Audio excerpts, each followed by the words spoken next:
appreciate it if you were nice to yourself.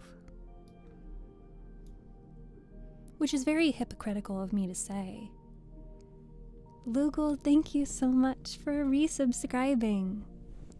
33 whole months. Happy someday. Hi Native Beans, hi Emmykin, hi ASMRmans, hi Jap, hi Billingham. Congratulations on redeeming first in chat, Billingham. And let's go ahead and get the YouTube stream up. Oh, I forgot to leave my shoes.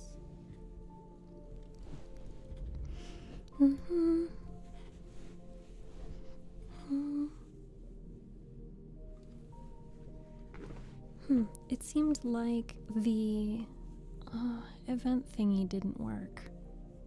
Oh well. Maybe it did and I just didn't see it.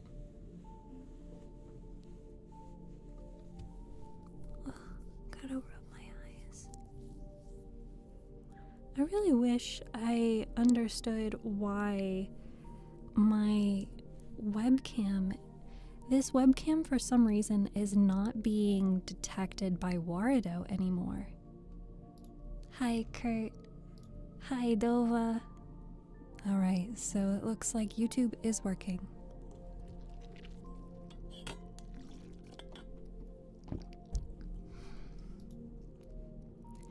Big drink of water.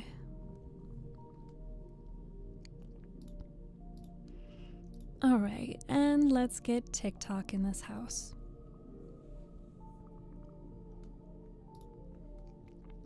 Hi Mara.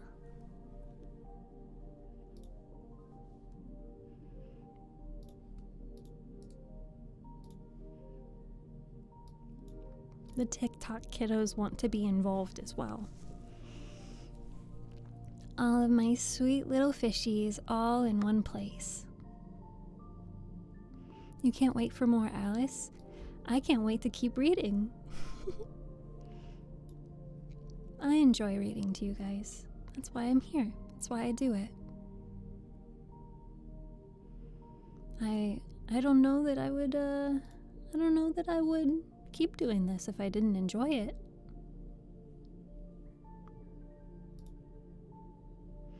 Let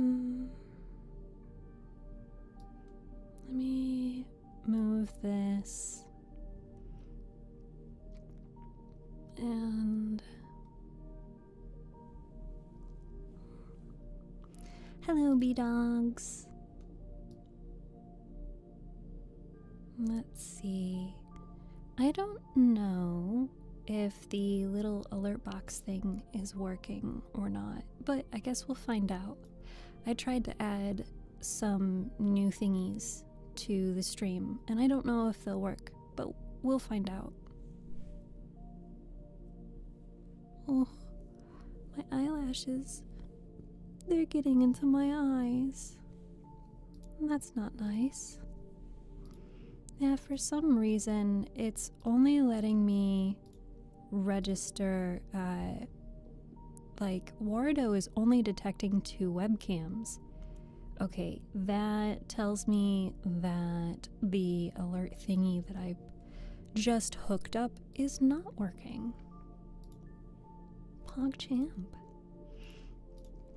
We love it when things don't work, don't we? Be quiet, stomach. Now is not the time.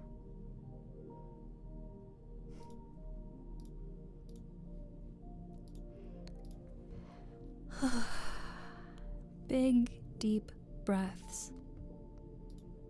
Yeah, I wish I understood why the I wish I understood why it stopped registering the webcam, because other applications are registering that this webcam is plugged in, but normally I'm able to use my hands, and you guys may remember I have not been able to use my hands in a long time. Hello, gato. Thank you for being here.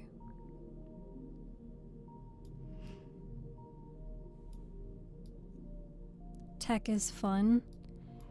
I don't know if fun is the word I would use. It's something, all right.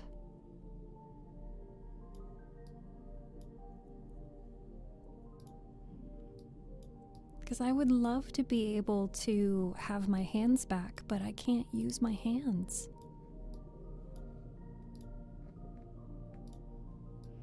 And nothing is using the webcam. So I'm honestly at a loss. Hi, Captain Reject. Oh. I don't know what just happened there. A little buggy. Glass of soda, along with your own copy. Oh, that's so cool. I love that. You get to read along with me. That's so cute.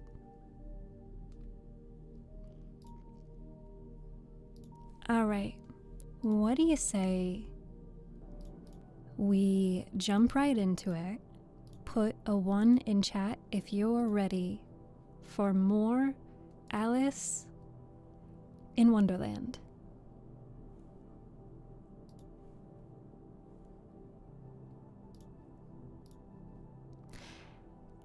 What was the last thing that happened in the book? Okay. The last thing that happened in the book was that Alice went to the White Rabbit's house and she saw a bottle and she drank it, and then she grew so big that she couldn't get out of the house, and then they threw cakes at her and she ate one of the cakes and she became small again. But then she ran into the forest and she got chased by a dog, and now she is still small, and she came upon a mushroom with a caterpillar on top of it. It looks like Captain Reject is ready, Jap is ready, Dogs is ready, Toast Boy is ready, Muzan is ready. Oh, let's do a big stretch here. Big stretchy. Oh my god, my back just cracked in like 3 different places. Oh my god. They threw rocks which turned into cakes. It did? I don't remember that. Please remember to hydrate. Excellent point. If you didn't notice, I know TikTok chat won't be able to see this, but if you didn't notice and you're watching on a horizontal platform, the chat is now visible for you all to see. You can now see the multi-chat. So TikTok can say hello to YouTube, YouTube can say hello to Twitch, Twitch can say hello to TikTok. And if you're watching on TikTok, you can view the horizontal version, I think, just by like rotating your phone. A couple of things before I begin reading. We are reading Alice's Adventures in Wonderland by Lewis Carroll. It is in public domain. We are currently on chapter 5. As I said last chapter, Alice grew really big, got stuck in a house, then became small, ran away, got chased by a dog, and ended up finding the caterpillar, and that's where we are going to start talking to the caterpillar. I am not going to try to do all of the character voices. This is not going to be, a showcase of my extreme vocal abilities. This is a live stream for you to fall asleep and feel calm and relaxed and peaceful too. If you'd like to solve a puzzle, you can solve a puzzle. If you don't want to, that's perfectly fine. If you want to go to sleep, go to sleep. I will be recording this and later on editing them all into one audiobook. If you're interested in listening to any of my other work, or you're not able to get to catch me on future streams, what have you, highly recommend checking out the YouTube channel where you can watch not only my videos but my previous live streams as well. Without further ado, let's begin. Chapter 5. Advice from a Caterpillar. The caterpillar and Alice looked at each other for some time in silence. At last, the caterpillar took the hookah out of its mouth and addressed her in a languid, sleepy voice. "Who are you?" said the caterpillar. This was not an encouraging opening for a conversation. Alice replied rather shyly, I hardly know, sir, just at the present. At least, I know who I was when I got up this morning, but I think I must have been changed several times since then." "What do you mean by that?" said the caterpillar sternly. "Explain yourself."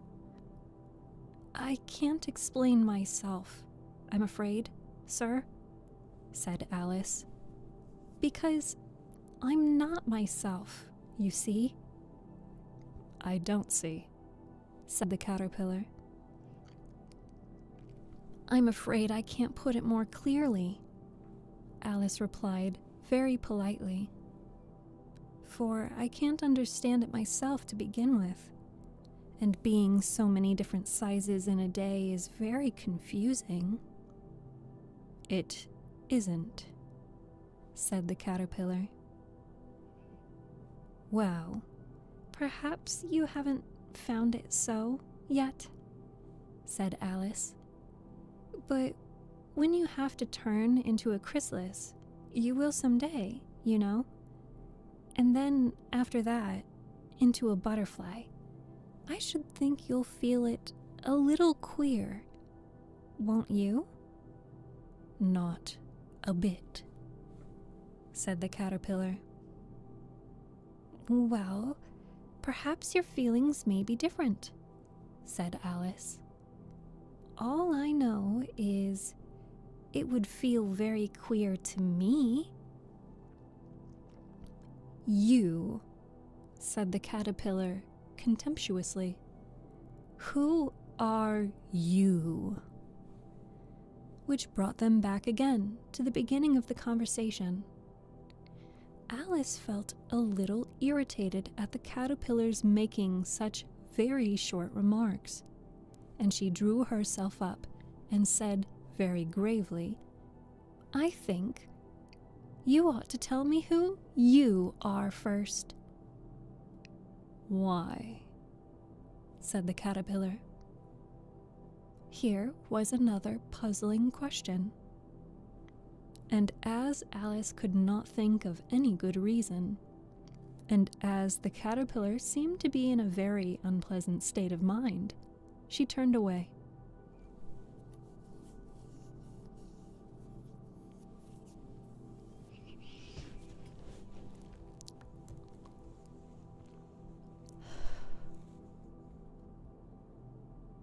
"Come back," the caterpillar called after her. I've something important to say." This sounded promising, certainly. Alice turned and came back again. "Keep your temper," said the caterpillar. "Is that all?" said Alice, swallowing down her anger as well as she could. "No," said the caterpillar. Alice thought she might as well wait, as she had nothing else to do, and perhaps, after all, it might tell her something worth hearing. For some minutes it puffed away without speaking, but at last it unfolded its arms and took the hookah out of its mouth again and said, "So, you think you're changed, do you?" "I'm afraid I am, sir," said Alice. "I can't remember things as I used to, and I don't keep the same size for 10 minutes together. can't remember what things, said the caterpillar. Well, I've tried to say how doth the little busy bee, but it came all different, Alice replied in a very melancholy voice. Repeat. You are old, Father William, said the caterpillar. Alice folded her hands and began. You are old, Father William, the young man said, and your hair has become very white, and yet you incessantly stand on your head.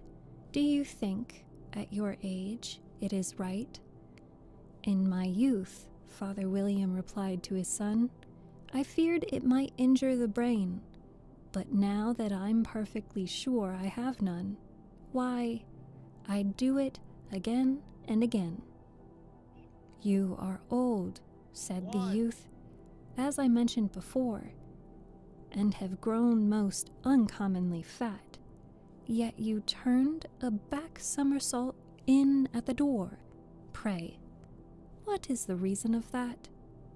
In my youth, said the sage, as he shook his gray locks, I kept all my limbs very supple, by the use of this ointment, 1 shilling the box.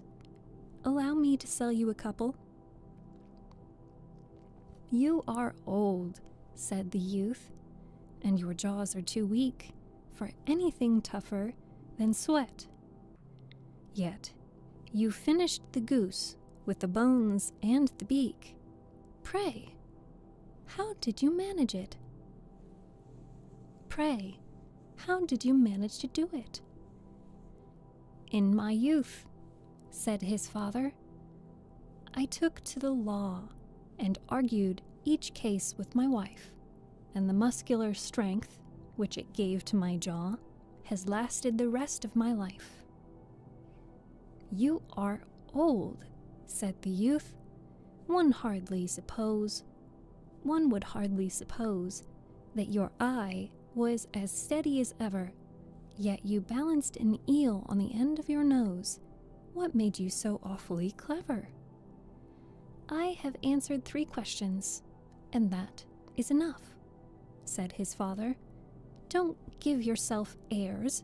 Do you think I can listen all day to such stuff? Be off, or I'll kick you downstairs. That is not said right, said the caterpillar. Not quite right, I'm afraid, Alice said timidly. Some of the words have got altered. It is wrong from beginning to end. It is wrong from beginning to end, said the caterpillar decidedly, and there was silence for some minutes. The caterpillar was the first to speak. What size do you want to be?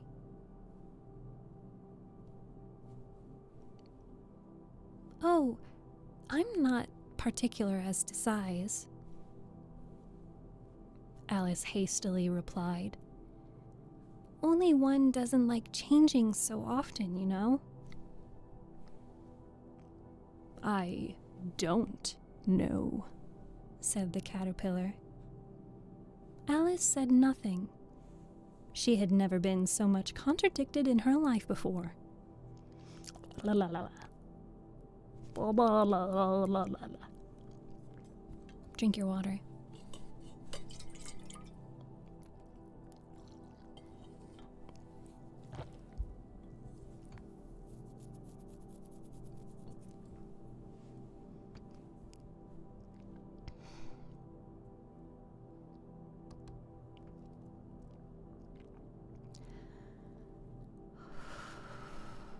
Big deep breath.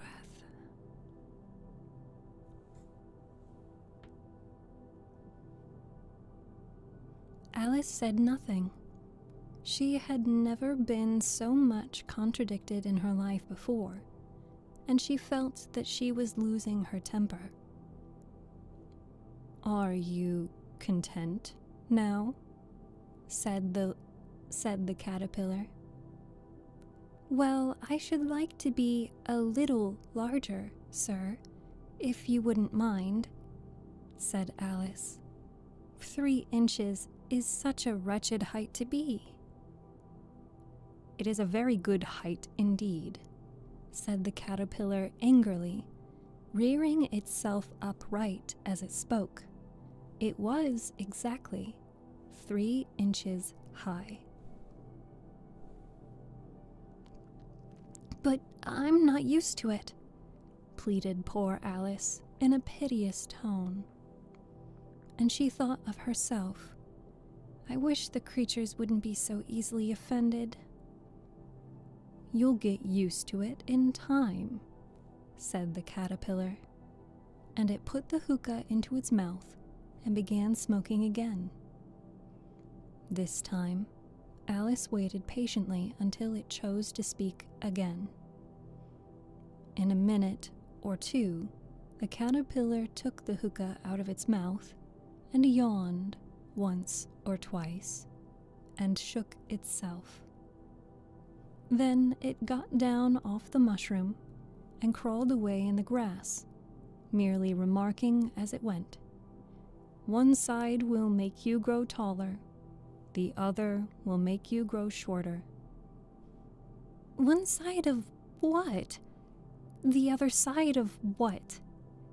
thought Alice to herself. "Of the mushroom," said the caterpillar, just as if she had asked it out loud, and in another moment it was out of sight. Alice remained looking thoughtfully at the mushroom for a minute, trying to make out which were the 2 sides of it, as it was perfectly round. She found this a very difficult question. However, at last she stretched her arms round it as far as they would go and broke off a bit of the edge with each hand. "Now, which is which?" she said to herself, and nibbled a little of the right hand bit to try the effect. The next moment she felt a violent blow underneath her chin. It had struck her foot. She was a good deal frightened by this sudden change, but she felt that there was time. She was a good deal frightened by this very sudden change, but she felt that there was no time to be lost, as she was shrinking rapidly, so she set to work at once to eat some of the other bit. Her chin was pressed so closely against her foot that there was hardly room to open her mouth, but she did at last, and managed to swallow a morsel of the left-hand bit. "Come, my head's free at last," said Alice in a tone of delight, which changed into alarm in another moment, when she found that her shoulders were nowhere to be found. All she could see when she looked down was an immense length of neck, which seemed to rise like a stalk out of a sea of green leaves that lay far below her. "What can all that green stuff be?" said Alice. "And where have my shoulders got to? Oh, my poor hands! How is it that I can't see you?" She was moving them about. She was moving them about as she spoke, but no result seemed to follow, except a little shaking among the distant green leaves. As there seemed to be no chance of getting her hands up to her head, she tried to get her head down to them, and was delighted to find that her neck would bend about easily in any direction, like a serpent.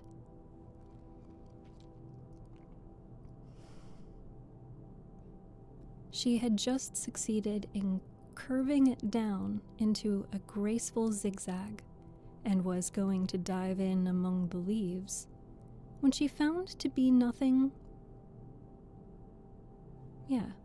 Which she found to be nothing but the tops of trees under which she had been wandering. When a sharp hiss made her draw back in a hurry, a large pigeon had flown into her face and was beating her violently with its wings. "Serpent!" screamed the pigeon. "I am not a serpent," said Alice indignantly. "Leave me alone."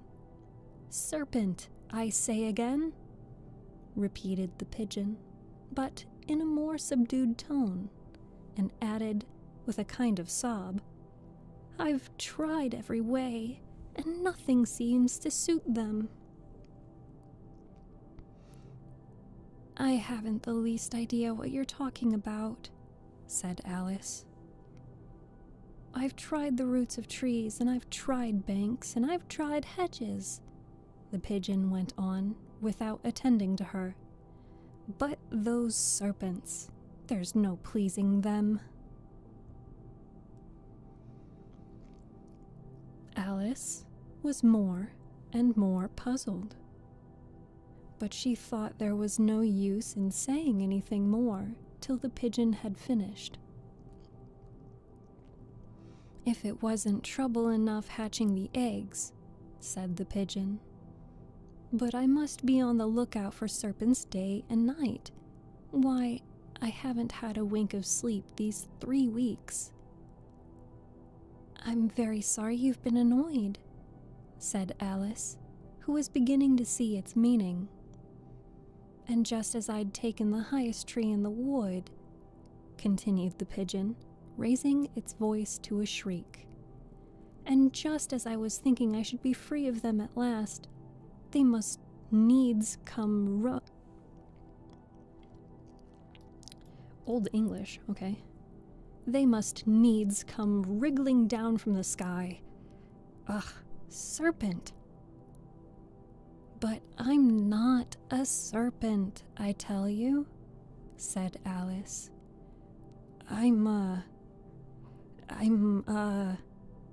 Well, what are you?"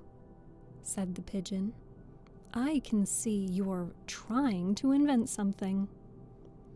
"I'm a little girl," said Alice, rather doubtfully,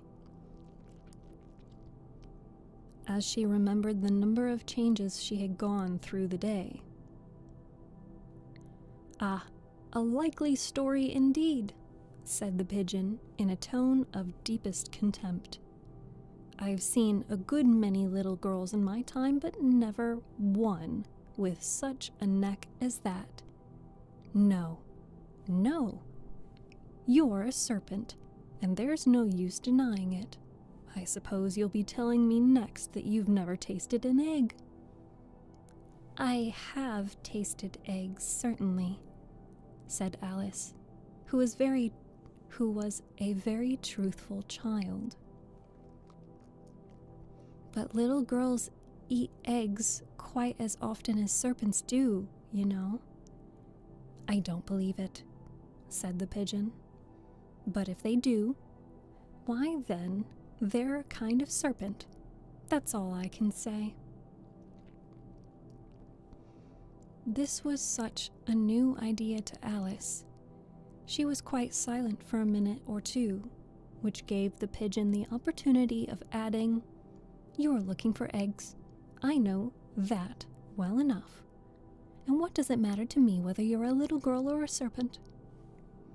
"It matters a good deal to me," said Alice hastily. But I'm not looking for eggs as it happens, and if I was, I shouldn't want yours. I don't like them raw." "Well, be off then," said the pigeon in a sulky tone, as it settled down again into its nest. Alice crouched down among the trees as well as she could, for her neck kept getting entangled among the branches, and every now and then she had to stop and untwist it. After a while, she remembered that she still held the pieces of mushroom in her hands, and she set to work very carefully, nibbling first at one and then at the other, and growing sometimes taller and sometimes shorter, until she had succeeded in bringing herself down to her usual height. It was so long since she had been anything near the right size that it felt quite strange at first, but she got used to it in a few minutes and began talking to herself as usual. Come, there's half my plan done now. How puzzling all these changes are. I'm never sure what I'm going to be from one minute to another. However, I've got back to my right size. The next thing is to get into that beautiful garden. How is that to be done, I wonder? As she said this, she came suddenly upon an open place with a little house in it about 4 feet high. Whoever lives there, thought Alice, it'll never do to come upon them this size. Why, I should frighten them out of their wits. So she began nibbling at the right-hand bit again, and did not venture to go near the house till she had brought herself down to 9 inches high. That is the end of chapter 5.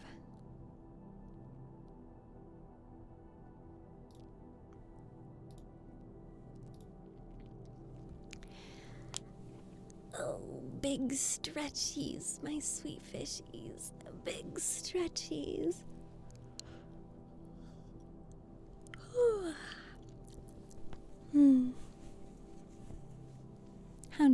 How did you like chapter 5?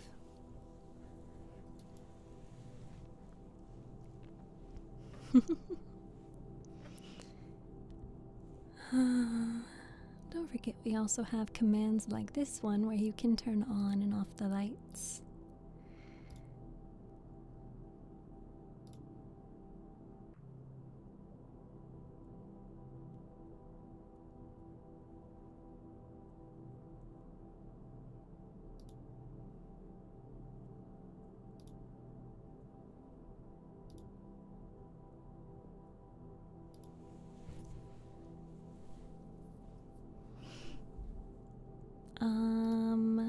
Okay.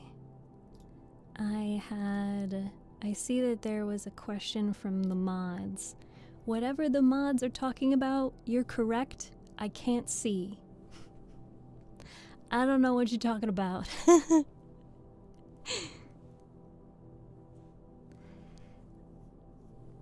I actually don't know what to expect for this next chapter. It is called Pig and Pepper. And this doesn't sound familiar to me. I mean, the part where Alice, has an incredibly long neck. Peppa Pig? No. No. Oh, but I see them saying something about the Cheshire Cat.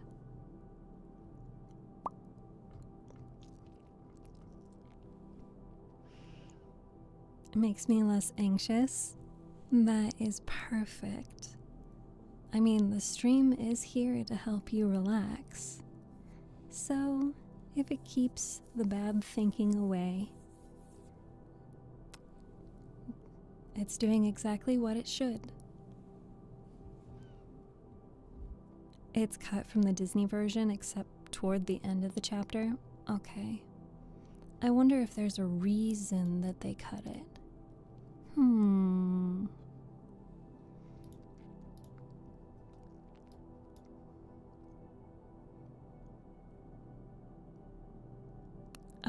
if the question that was being asked was, oh, mod messages are not being shown. That is not intentional. I will have to fix that. But bot messages, so from Tsunami Bot or Botrix or Blurp, stuff like that, those are not meant to display. Hi Khalil, welcome back. Put a 1 in chat if you are ready for this next chapter, chapter 6. Hi Pookie. Hi Sweetie Pie. Jap is ready. Khalil is ready. Where's my TikTok chat? Who's ready? Who's ready in TikTok? Did you all fall asleep already? Or did TikTok ban me for something? That would so be me. Like, TikTok would find a reason. I swear. I swear to God.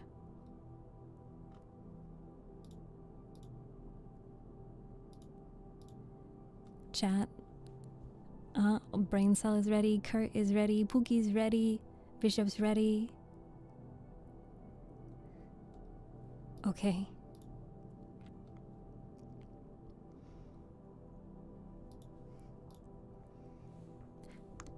We'll go. We're gamers. We're gaming. Chapter 6. Pig and Pepper. For a minute or two, she stood looking at the house and wondering what to do next, when suddenly a footman in livery came running out of the wood. She considered him to be a footman because he was in livery. Otherwise, judging by his face only, she would have called him a fish, and rapped loudly at the door with his knuckles. It was opened by another footman in livery, with a round face and large eyes like a frog, and both footmen, Alice noticed, had powdered hair that curled all over their heads.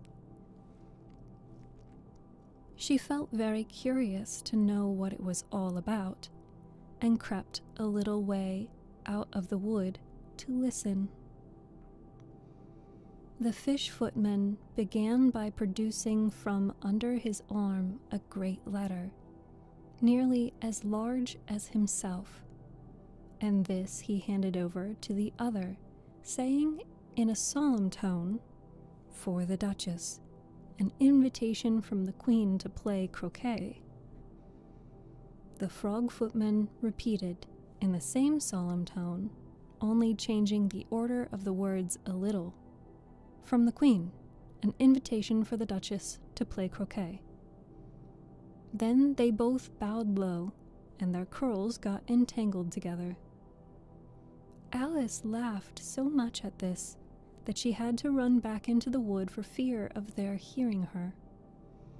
And when she next peeped out, the fish footman was gone, and the other was sitting on the ground near the door, staring stupidly up into the sky. Alice went timidly up to the door and knocked. "There's no sort of use in knocking," said the footman, "and that for 2 reasons.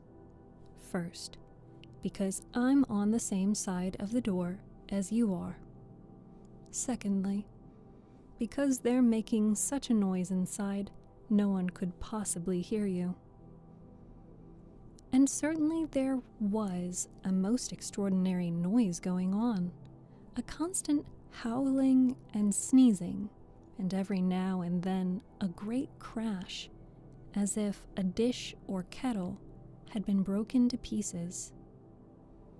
"Please, then," said Alice, "how am I to get in?" There might be some sense in your knocking, the footman went on without attending to her. If we had the door between us, for example. For instance, if you were inside, you might knock, and I could let you out, you know.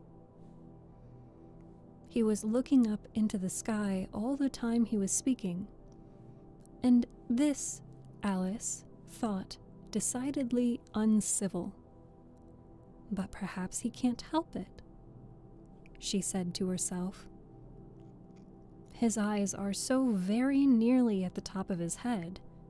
At any rate, he might answer questions. How am I to get in? She repeated, aloud. I shall sit here, the footman remarked, till tomorrow. At this moment, the door of the house opened, and a large plate came skimming out, straight at the footman's head. It just grazed his nose and broke to pieces against one of the trees behind him. Or the next day, maybe, the footman continued, in the same tone, exactly as if nothing had happened. How am I to get in? Asked Alice again, in a louder tone. Are you to get in at all? Said the footman. That's the first question, you know. It was, no doubt. Only Alice did not like to be told so. It's really dreadful, she muttered to herself. The way all the creatures argue, it's enough to drive one crazy. The footman seemed to think this a good opportunity for repeating his remark, with variations. I shall sit here, he said, on and off, for days and days.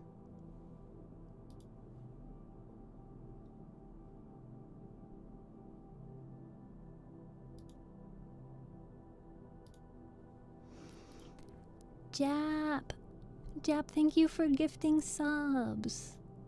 I know I'm pausing.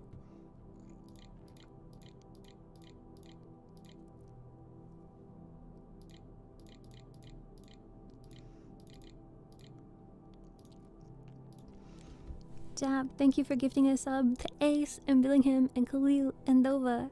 Also, hi, Dova and Ace and Anxiety. Hello Light. Hello Ghost. Hello Owen. Thank you guys so much for listening. I had to answer important message.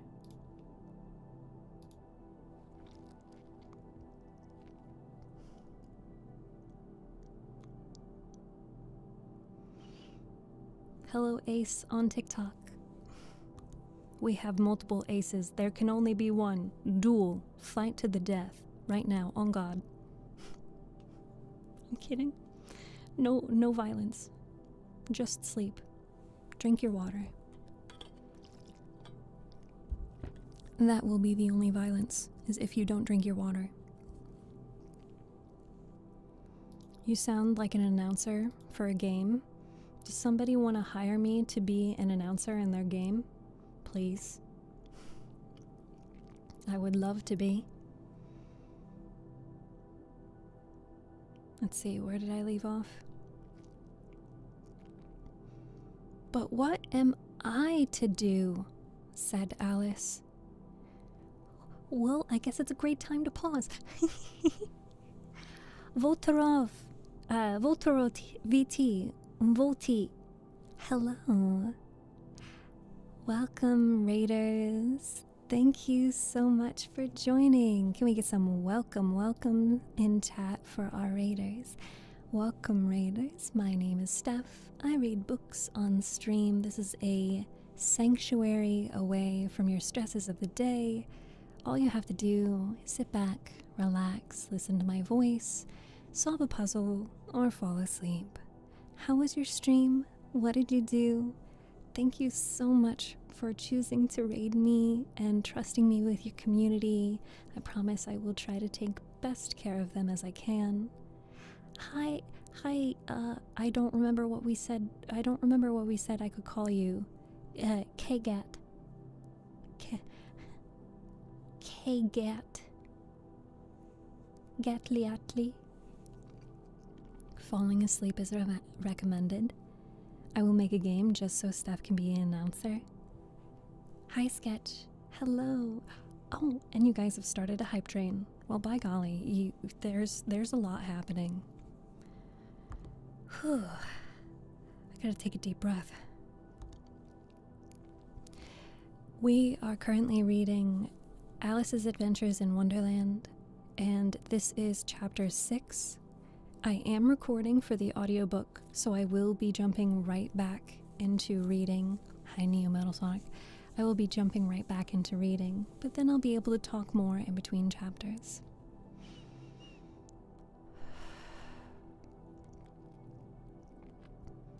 The footman seemed to think this a good opportunity for repeating his remark, with variations.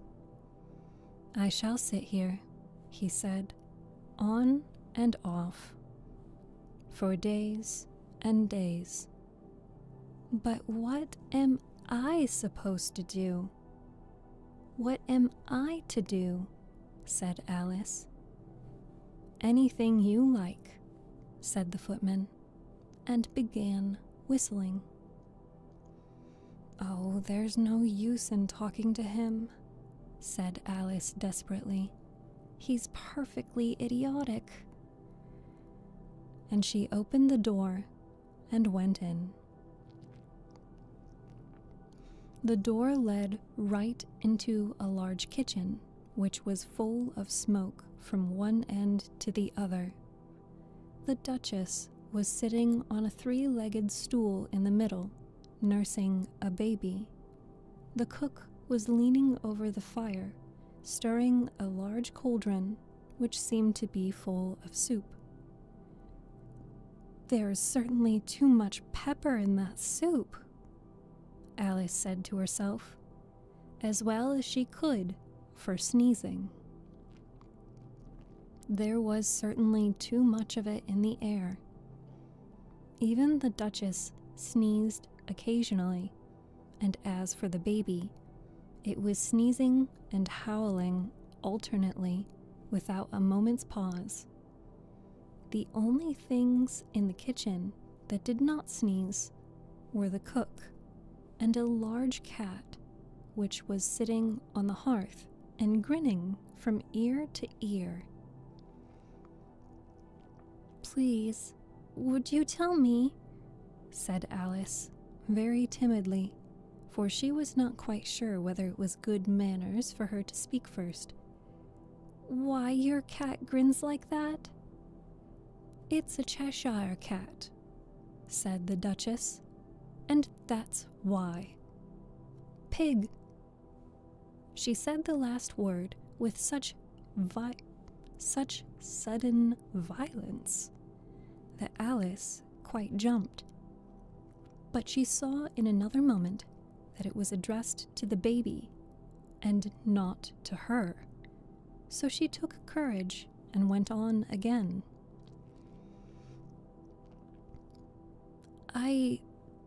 I didn't know that Cheshire Cats always grinned. In fact, I didn't know that cats could grin. They all can, said the Duchess, and most of them do. I don't know of any that do, Alice said very politely, feeling quite pleased to have got into a conversation. You don't know much, said the Duchess, and that's a fact. Alice did not at all like the tone of this remark, and thought it would be as well to introduce some other subject of conversation. While she was trying to fix on one, the cook took the cauldron of soup off the fire and at once set to work throwing everything within her reach at the Duchess and the baby. The fire irons came first. Then followed a shower of saucepans, plates, and dishes. The Duchess took no notice of them.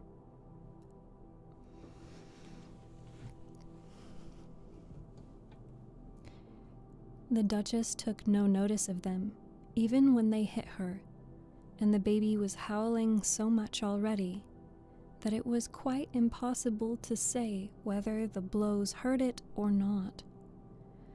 "Oh, please mind what you're doing," cried Alice, jumping up and down in agony of terror. In an agony of terror. "Oh, there goes his precious nose," as an unusually large saucepan flew close by it, and very nearly carried it off. "If everybody minded their own business," the Duchess said in a hoarse growl, "the world would go round a deal faster than it does." "Which would not be an advantage," said Alice. "The Duchess," said Alice, who felt very glad to get an opportunity of showing off a little of her knowledge. "Just think of what work it would make with the day and night. You see, the Earth takes 24 hours to turn round on its axis." "Talk of axes," said the Duchess. "Chop off her head."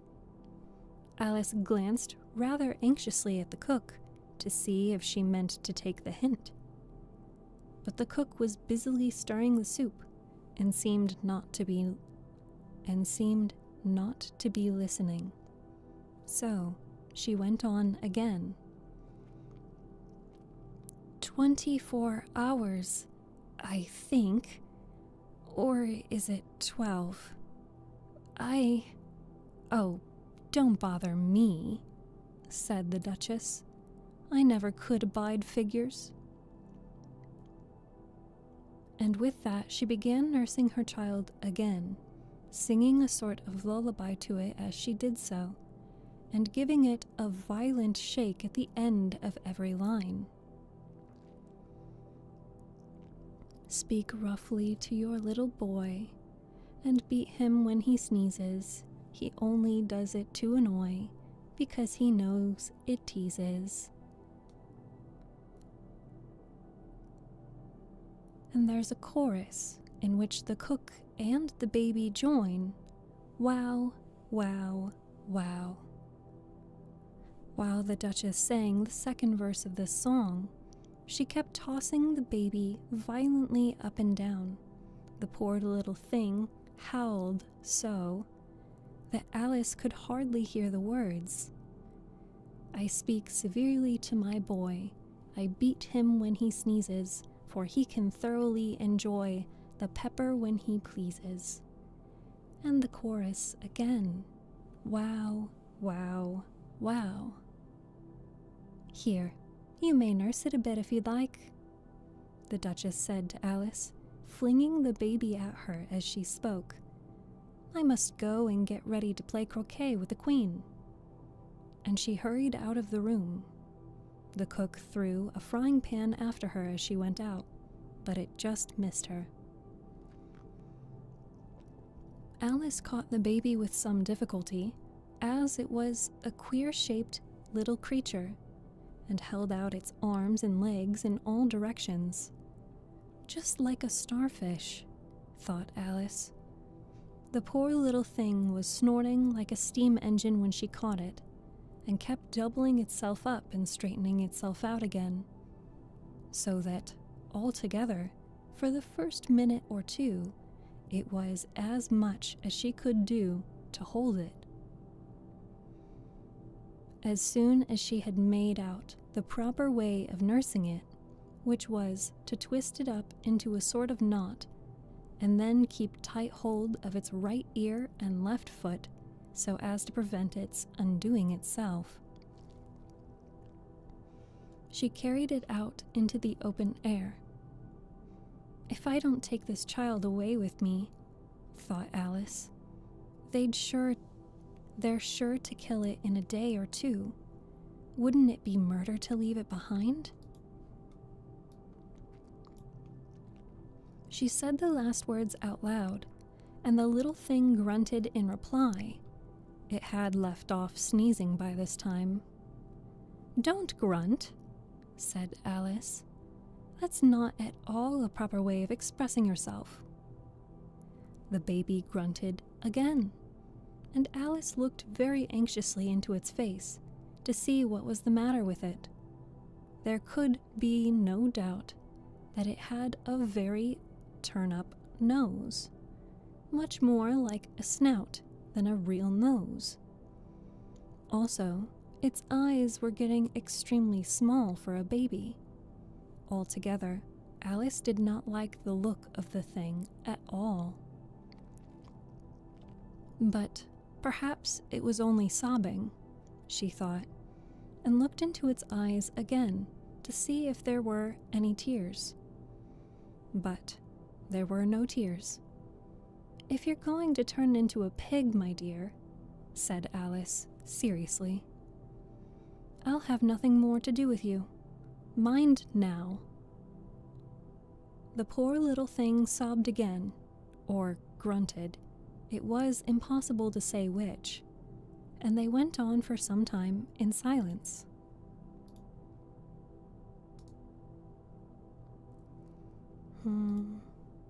There we go.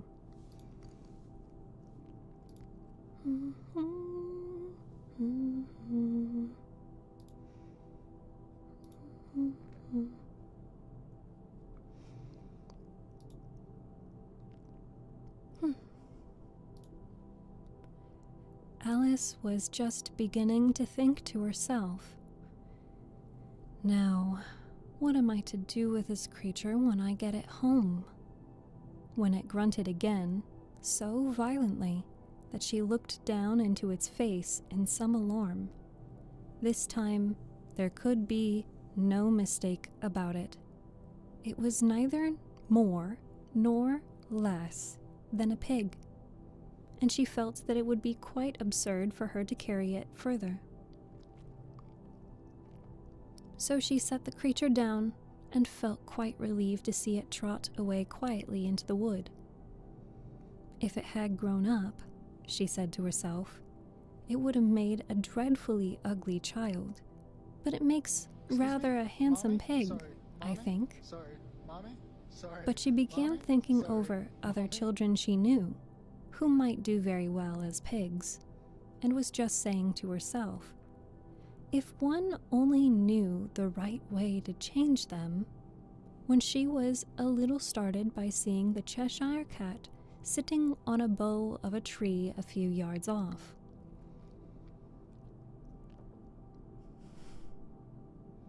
The cat only grinned when it saw Alice.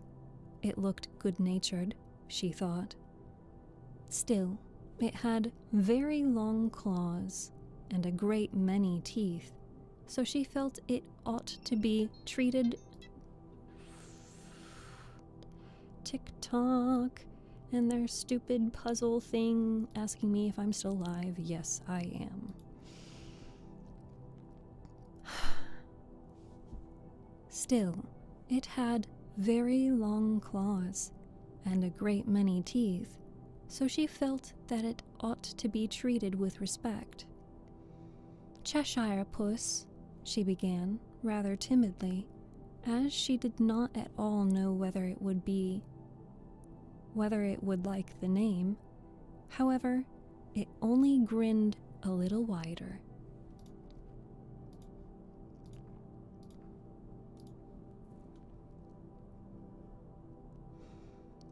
Come, it's pleased so far, thought Alice, and she went on. Would you tell me, please, which way I ought to go from here?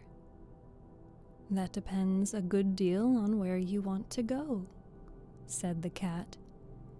I don't much care where, said Alice. Then it doesn't matter which way you go, said the cat. So long as I get somewhere, Alice added as an explanation. Oh, you're sure to do that, said the cat, if you only walk long enough. Alice felt that this could not be denied, so she tried another question. What sort of people live about here? In that direction, the cat said, waving its right paw round, lives the Hatter. And in that direction, waving the other paw, lives a March Hare. Visit either you like. They're both mad. But I don't want to go among mad people, Alice remarked. Oh, you can't help that, said the cat. We're all mad here. I'm mad. You're mad. How do you know I'm mad? Said Alice. You must be, said the cat, or you wouldn't have come here. Alice didn't think that proved it at all. However, she went on. And how do you know that you're mad? To begin with, said the cat, a dog's not mad. You grant that? I suppose so, said Alice. Well, then, the cat went on, you see, a dog growls when it's angry and wags its tail when it's pleased. Now I growl when I'm pleased and wag my tail when I'm angry. Therefore, I'm mad. I call it purring, not growling, said Alice. Call it what you like, said the cat. Do you play croquet with the queen today?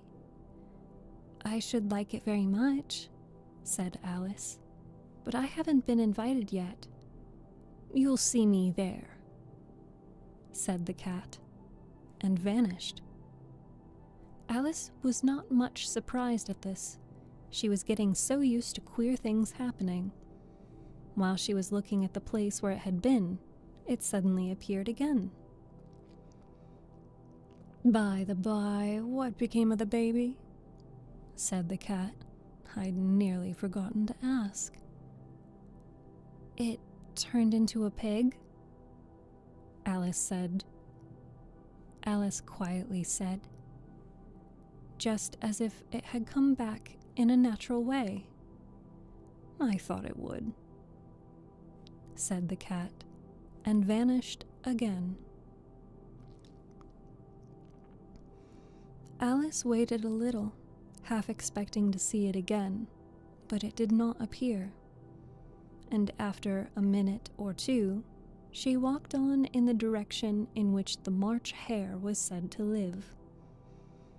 I've seen hatters before, she said to herself. The March Hare will be much more interesting. The March Hare will be much the most interesting, and perhaps, as this is May, it won't be raving mad, at least not so mad as it was in March.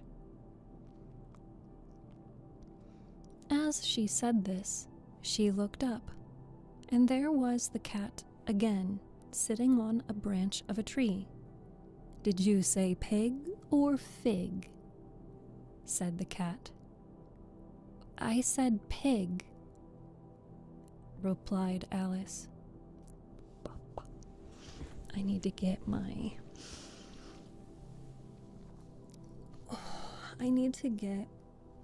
lip balm next time I take a break. Oh my god, my back. I feel like my mouth is so dry. It is very hot in here, and I need chapstick.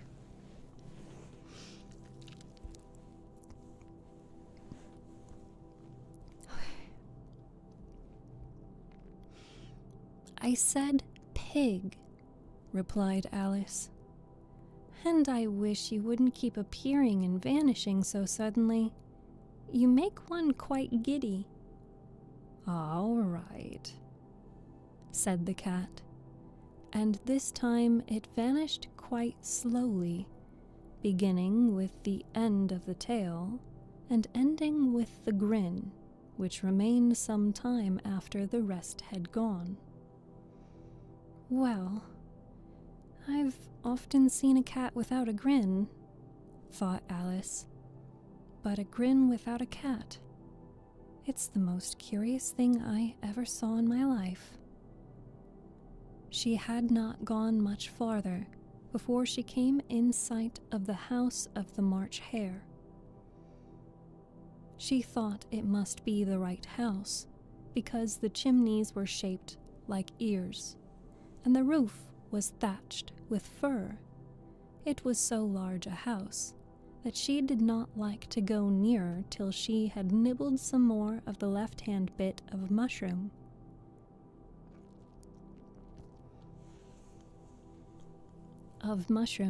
And raised herself to about 2 feet high. Even then, she walked up towards it rather timidly, saying to herself, "Suppose it should be raving mad after all. I almost wish I'd gone to see the Hatter instead."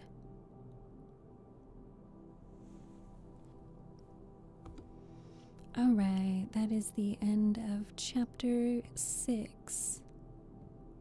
Worried? Why would you be worried? Am I doing anything worrisome? Let me grab my chapstick. 1 second.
Yeah, no, I definitely understand why Disney cut that.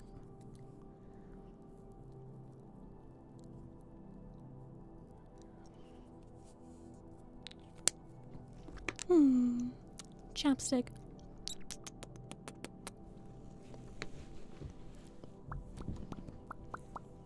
With chapstick, all the more bubbles to make.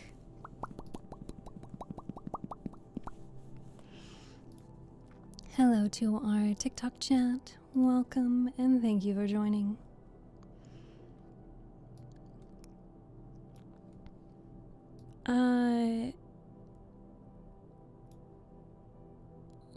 Cat, I've been meaning to ask. Most models are based off animals. What's yours? Oh,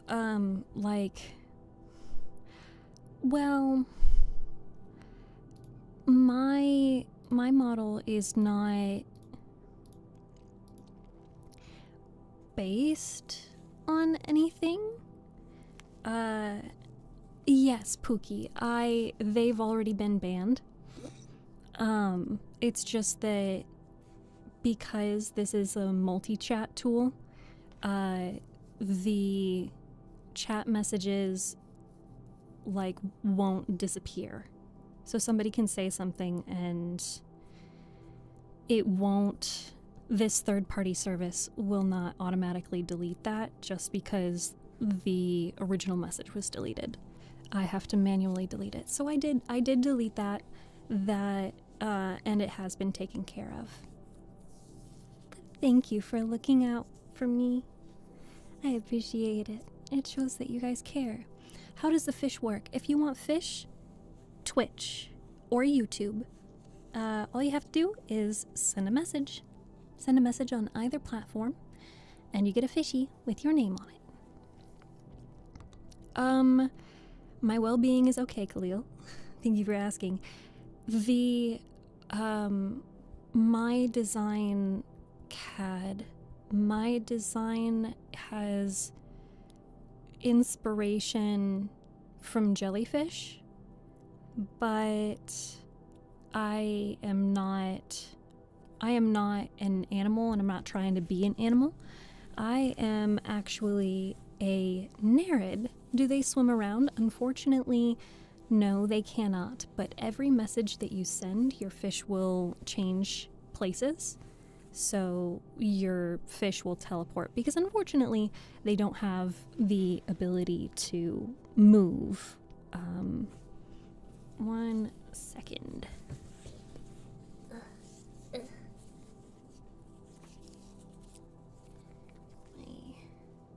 Do that, and then do that.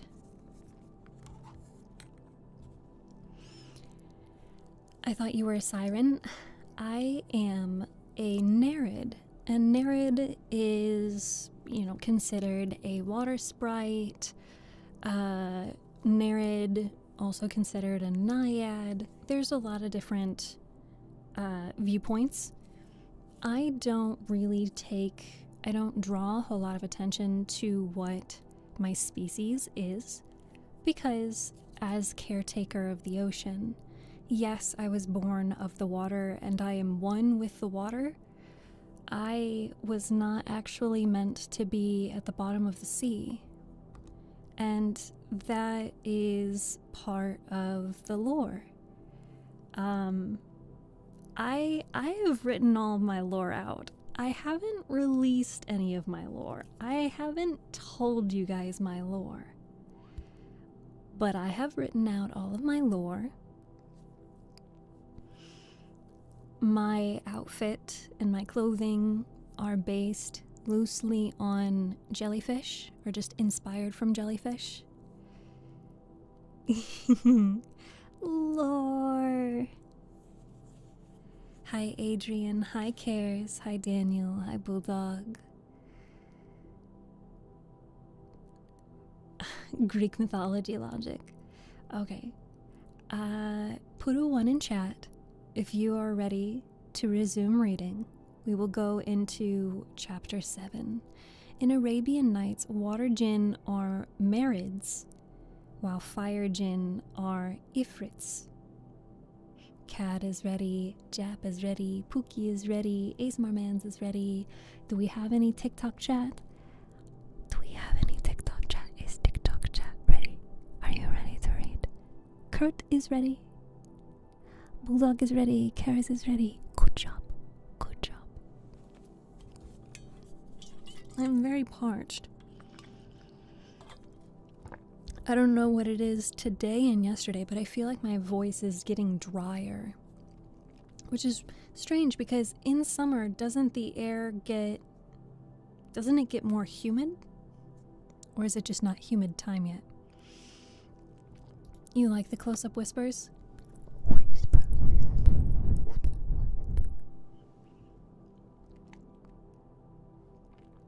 Orange electrolytes?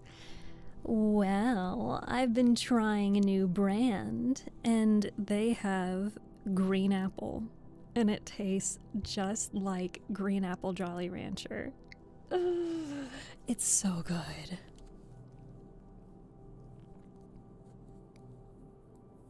It looks like Cares. Can I call you Cares, or do you want me to start calling you Kai? Hello, Henry. Welcome. Thank you for being here. You like that for the ASMR streams? I should do another ASMR stream. Of course, not today or tomorrow, but alright. You said that you're ready to read. Hi, Juju's.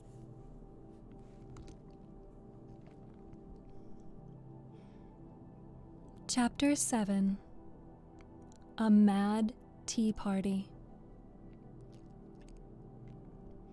There was a table set out under a tree in front of the house, and the March Hare and the Hatter were having tea at it. A dormouse was sitting between them, fast asleep, and the other two were using it as a cushion, resting their elbows on it and talking over its head. Very uncomfortable for the dormouse, thought Alice. Only, as it's asleep, I suppose it doesn't mind. The table was a large one, but the three were all crowded together at one corner of it. "No room! No room!" they cried out when they saw Alice coming. Excuse me. "There's plenty of room," said Alice indignantly, and she sat down in a large armchair at one end of the table. "Have some wine," the March Hare said in an encouraging tone. Alice looked all around the table, but there was nothing on it but tea.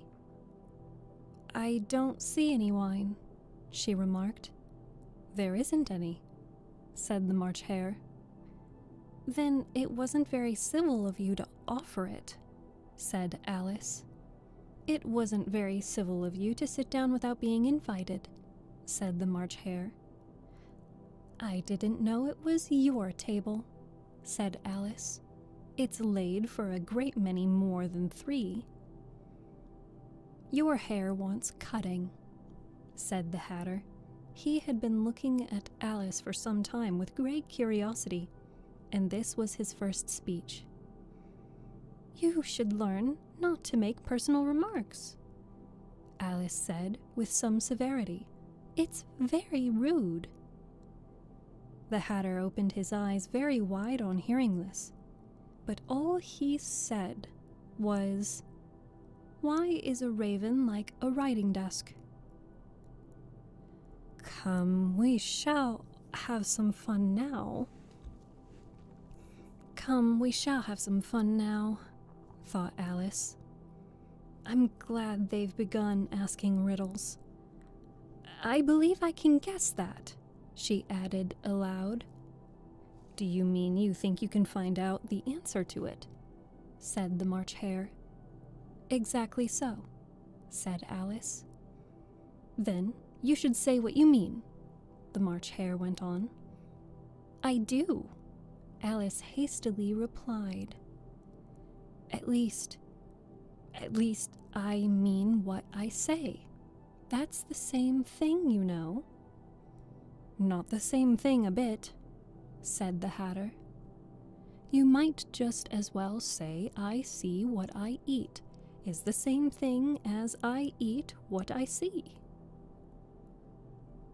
"You might as well say," added the March Hare, "that I like what I get is the same thing as I get what I like." "You might as well say," added the Dormouse, who seemed to be talking in his sleep, "that I breathe when I sleep is the same thing as I sleep when I breathe." "It is the same thing with you," said the Hatter. And here the conversation dropped, and the party sat silent for a minute while Alice thought over all she could remember about ravens and writing desks, which wasn't much. The Hatter was the first to break the silence. "What day of the month is it?" he said, turning to Alice. He had taken his watch out of his pocket and was looking at it uneasily, shaking it every now and then, and holding it to his ear.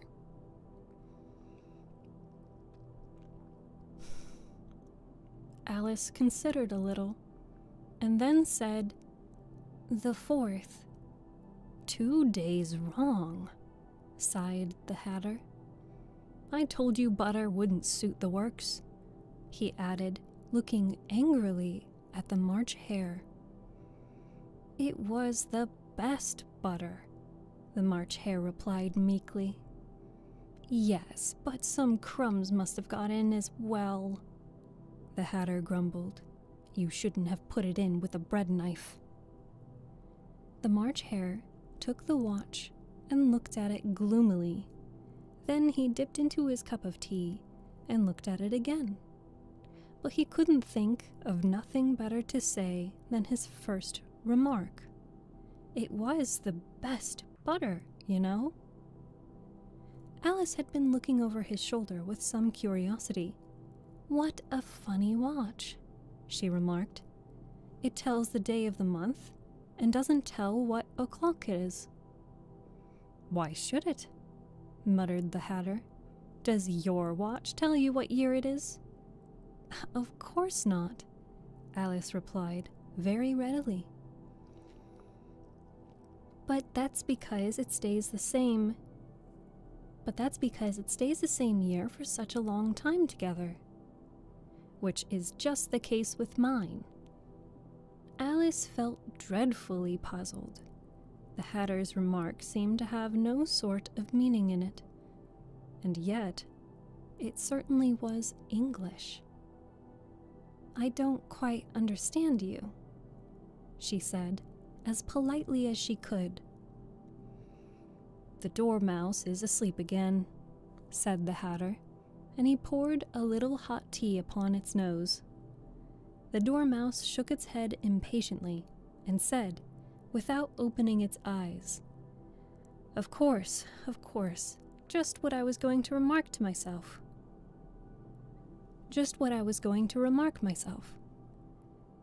"Have you guessed the riddle yet?"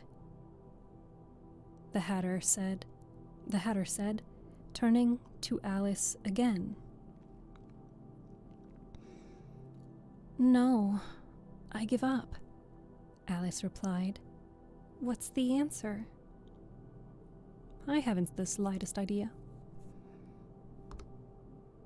"I haven't the slightest idea," said the Hatter. "Nor I," said the March Hare. Alice sighed wearily. "I thought you might do something better with the time," she said, "than waste it in asking riddles that have no answers." "If you knew time as well as I do," said the Hatter, "you wouldn't talk about wasting it. It's him." "I don't know what you mean," said Alice. "Of course you don't," the Hatter said, tossing his head contemptuously. "I dare say you never even spoke of time." "Perhaps not," Alice cautiously replied. "But I know I have to beat time when I learn music." "Ah, that accounts for it," said the Hatter. "He won't stand beating. Now, if you only kept on good terms with him, he'd do almost anything you liked with the clock. For instance, suppose it were 9 o'clock in the morning, just time to begin lessons. You'd only have to whisper a hint to time, and round goes the clock in a twinkling. 1:30, time for dinner." "I only wish it was," the March Hare said to itself in a whisper. "That would be grand, certainly," said Alice thoughtfully.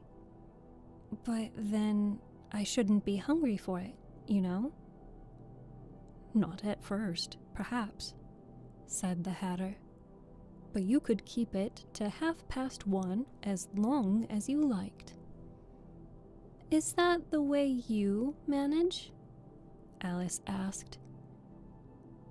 The Hatter shook his head mournfully. "Not I," he replied. We quarreled last March, just before he went mad, you know, pointing with his spoon at the March hare. It was at the great concert given by the Queen of Hearts, and I had to sing Twinkle, Twinkle, Little Bat, How I Wonder What You're At. You know the song, perhaps? I've heard something like it, said Alice. It goes on, you know, the Hatter continued, in this way. Up above the world you fly, like a tea tray in the sky. Twinkle, twinkle. Here, the dormouse shook itself and began singing in its sleep. Twinkle, twinkle, twinkle, twinkle, and went on so long that they had to pinch it to make it stop. Well, I'd hardly finished the first verse, said the Hatter, when the Queen jumped up and bawled out, He's murdering the time, off with his head. How dreadfully savage, exclaimed Alice. And ever since that, the Hatter went on in a mournful tone, he won't do a thing I ask. It's always 6 o'clock now. A bright idea came into Alice's head. Is that the reason so many tea things are put out here? She asked. Yes, that's it, said the Hatter with a sigh. It's always tea time, and we've no time to wash the things between whiles. Then you keep moving round, I suppose? Said Alice. Exactly so, said the Hatter, as the things get used up. As the things get used up.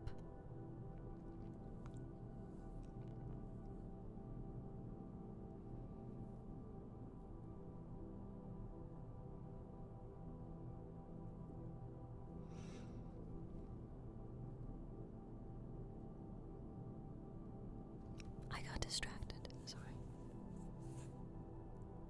But what happens when you come to the beginning again? Alice ventured to ask. Suppose we change the subject. The March Hare interrupted, yawning. I'm getting tired of this.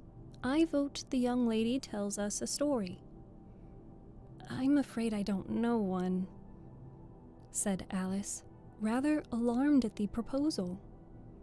Then the Dormouse shall, they both cried. Wake up, Dormouse! And they pinched it on both sides at once. The Dormouse slowly opened his eyes. I wasn't asleep, he said in a hoarse, feeble voice. I heard every word you fellows were saying. Tell us a story, said the March Hare. Please do. Yes, please do, pleaded Alice. And be quick about it, added the Hatter, or you'll be asleep again before it's done.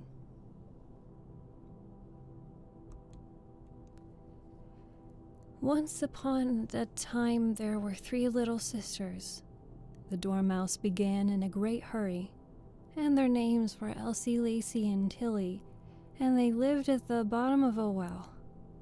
What did they live on? What did they live on?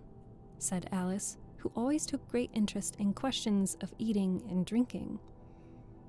They lived on treacle, said the Dormouse after thinking a minute or two.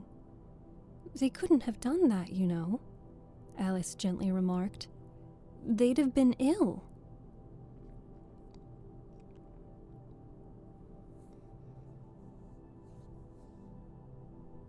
So they were, said the Dormouse. Very ill. Alice tried to fancy herself what such an extraordinary way of living would be like, but it puzzled her too much, so she went on. But why did they live at the bottom of the well? Take some more tea, the March Hare said to Alice, very earnestly.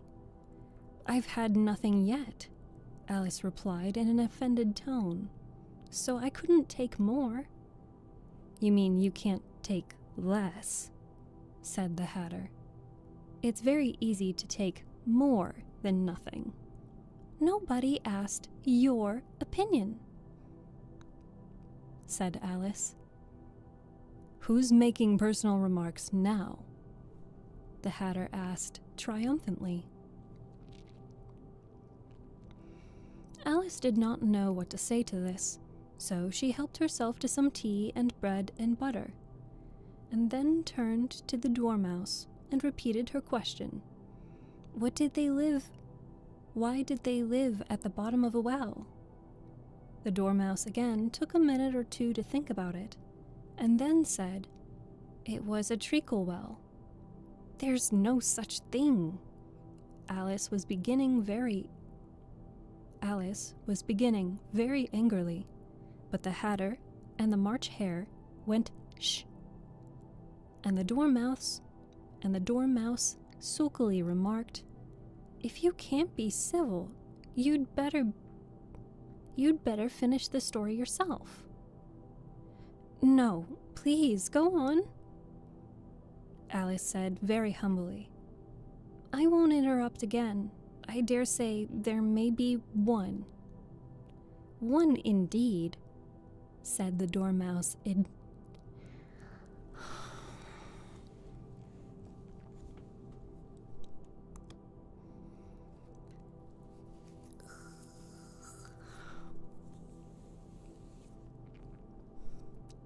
One indeed, said the Dormouse indignantly.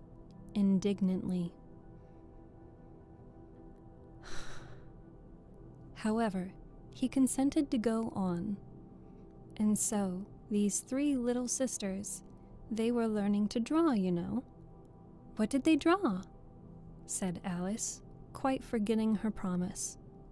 Treacle, said the Dormouse, without considering at all this time. I want a clean cup, interrupted the Hatter. Let's all move one place on. He moved on as he spoke, and the Dormouse followed him.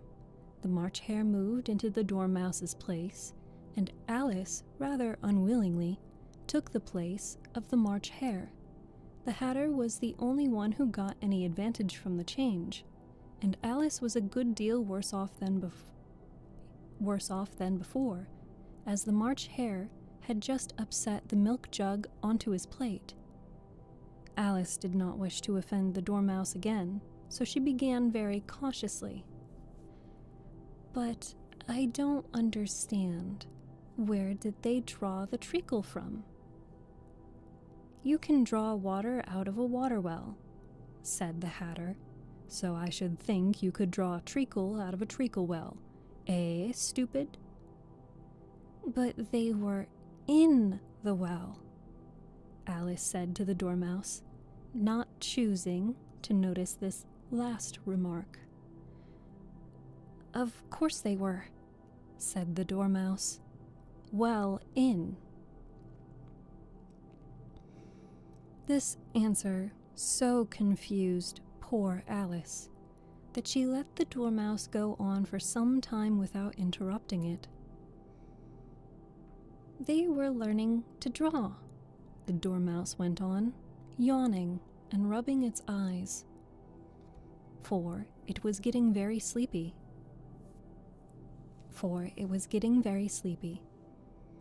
And they drew all manner of things, everything that begins with an M.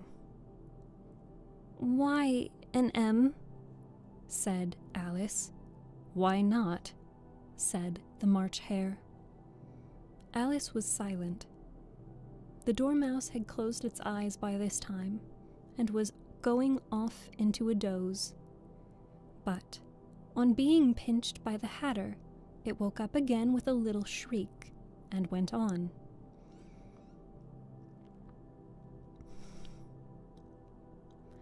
That begins with an M.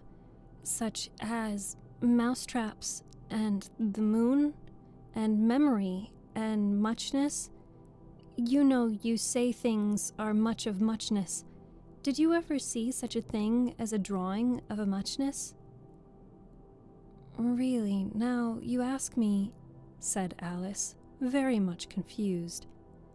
I don't think. Then you shouldn't talk, said the Hatter.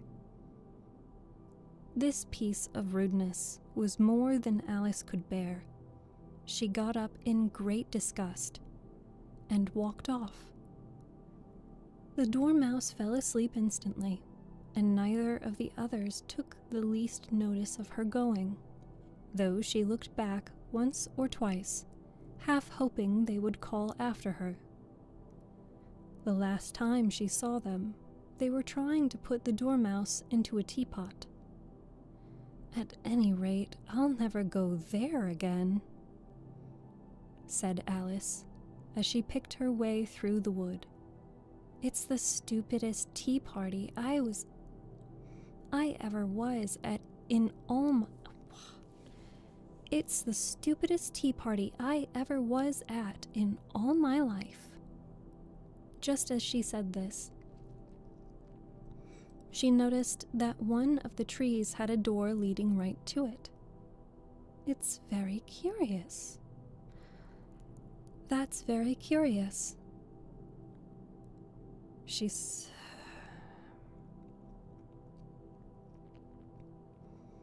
That's very curious, she thought. But everything's curious today. I think I may as well go in at once. And in she went. Once more, she found herself in a long hall, and close to the little glass table. Now, I'll manage better this time, she said to herself, and began by taking the little golden key and unlocking the door that led into the garden. She went to work nibbling at the mushroom. She had kept a piece of it in her pocket, till she was about a foot high. Then she walked down the passage, and then she found herself at last in the beautiful garden, among the bright flower beds and cool fountains.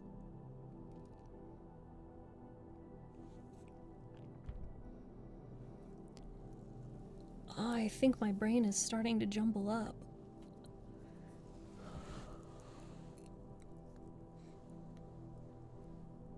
That is the end of chapter 7.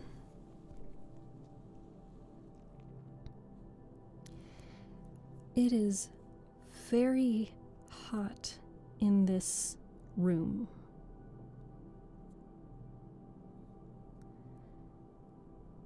Probably the most famous chapter in the book. Yeah, I would agree with that. Why is it so hot in here?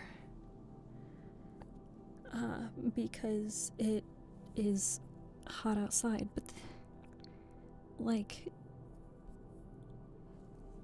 it's been sunny all day, but at noon it felt so great. I had the window in, but Are you sure about that? Am I sure about that it's hot in here? By golly, it's hot in here. I am sweaty. And there is no air movement. There's no air movement in here.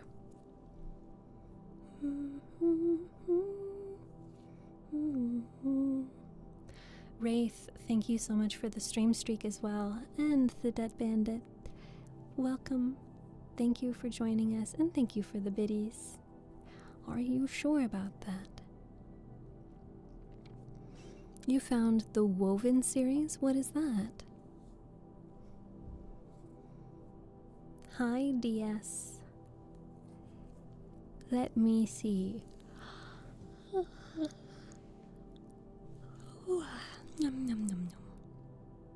I should probably not continue on to the next chapter. I think that I am all read out, I'm all read out for the day. But we're halfway through. We're halfway through already. Let me see. So we're on chapter 8. Oh my god, I'm yawning again. Why am I yawning again? We're on chapter 8. There is 9, 10, 11, 12. And that's it. And then that's the end. So this next chapter is The Queen's Croquet Ground. It's a book series that chains with 4 other books. Sounds like you need it. Why am I yawning again? Oh my god, I'm so sorry. It's just, I don't feel like I'm normally this yawning.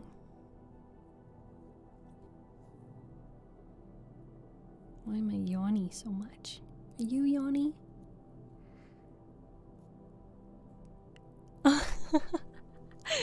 Wish. Hi, Wish. That, I mean, you know, strange place to be thinking, to be thought of, but it makes me happy that you thought of me. I'm happy that my reading can bring you good feelings, I hope, I guess, I assume.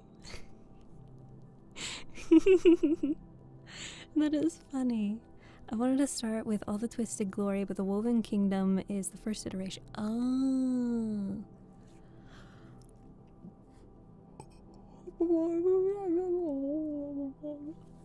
I'm yawning again. Bedtime is early for Steph. Yeah.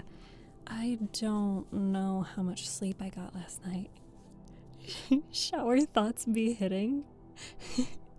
You don't need to apologize, Wish. I think that it's funny. Oh, dang it. My watch thinks that. So here's the thing. When I am streaming, I am sitting still for so long that my watch thinks that I'm asleep. I don't know why. I don't like it. And the only way to prevent my watch from thinking that I'm asleep is by taking it off. And that is annoying, because I don't want to have to take my watch off in order to, I assure you.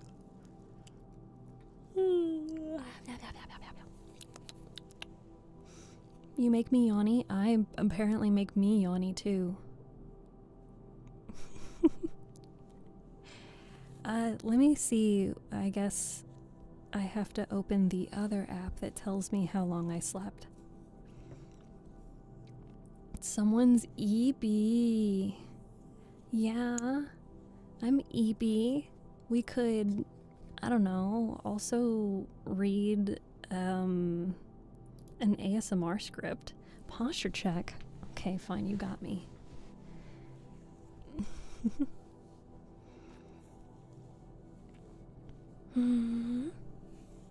12-hour long Steph EP video.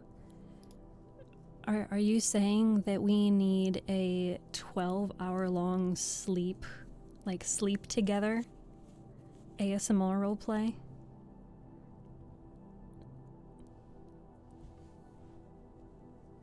They have those on the internet, on YouTube, or did they all get banned? Knowing the way that, you know, YouTube is, they ban you for like literally everything.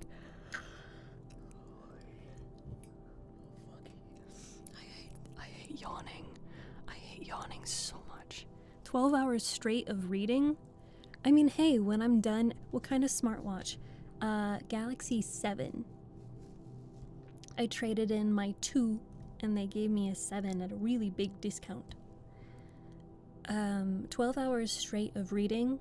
Honestly, when I'm done editing my Pride and Prejudice narration, it's probably gonna be 12 hours or more. To remind you to sub on the 21st? Well, we can only hope, Pookie, that somebody doesn't try to gift you a sub before then, because then you'll be all kinds of thrown off. I was gonna ask you to read the phone book, but that sounds better. See, you know what's crazy is even if I wanted to read the encyclopedia, okay, I can't, because the encyclopedia is copywritten. The encyclopedia has a publisher. The encyclopedia has a publisher and an author. It's not public domain. I can't even read the phone book.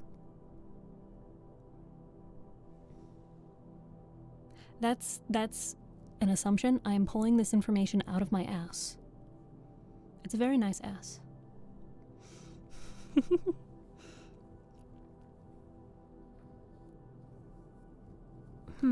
Let's scroll through ASMR Script Haven and see what we can find.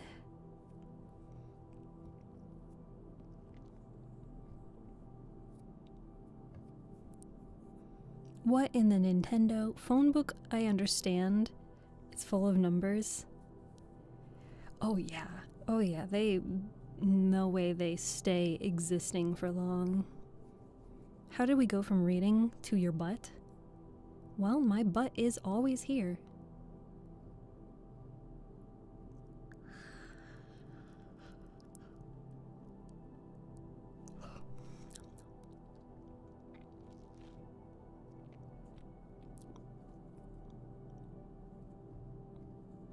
Who doesn't like butts? Everything goes back to butt. It's why it's on the back of a book. The butt of the book. I'm gonna clip Steph yawn face. Alright, I'll just yawn again.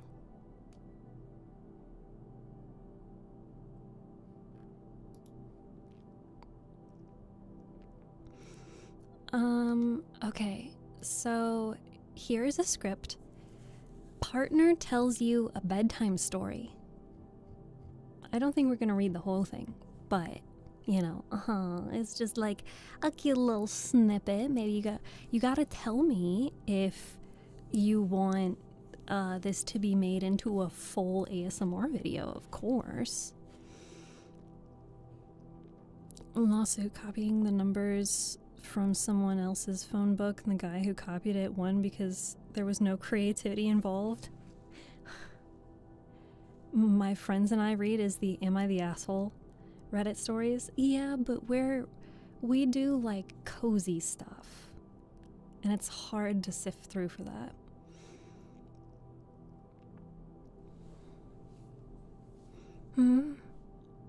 Oh, darling? Why are you still awake? You've got to be up early tomorrow. You can't sleep. Oh, I'm sorry to hear that, love. Would you like me to tell you a story?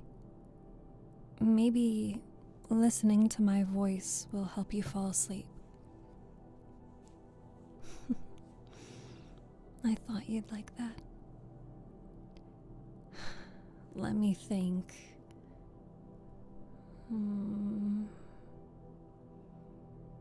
Well, once upon a time, there was a prince. A very sleepy, tired prince. But no matter how tired the prince found himself, he could never fall asleep. For he had been cursed by a terrible spell. And so the prince called upon his shield maiden, a strong woman clad in shining armor that was charged with protecting the prince from any and all evil. "Shield Maiden," he said, "go forth and find a cure for this spell. I will not be able to enact my duties as prince if I can never get rest." And the Shield Maiden, ever so strong, nodded stoically and set off with a determined glare at the horizon. With each bump in the road that rattled her carriage, the Shield Maiden found herself longing to be by the prince's side. It was her duty after all. But that wasn't the only reason. She admittedly found herself smitten by the young prince. His sweet voice, his cute face, his soft eyes. She perished the thought, however. Love between a knight and a noble was forbidden. It was the following evening when the Shield Maiden reached the base of the evil witch's tower. This witch, we'll call her, Witchy McWitchface. Shh, you're supposed to be trying to sleep. Don't make fun of my story. So, where was I? Right. The Shield Maiden had reached the witch's tower by twilight. The stars had just begun to twinkle, and the clear night sky reminded her of the dazzling eyes of the prince, which strengthened her resolve. She kicked down the front door with a heavy foot and raised her sword high above her head. She called out, "Witch of the tower, face me at once." The only reply she found was her own echoing voice and a distant, gross cackling. The Shield Maiden did not lose hope and continued into the tower in hopes of finding the evil that dared to hurt her sweet prince. Tacos. Tacos, tacos, tacos, tacos.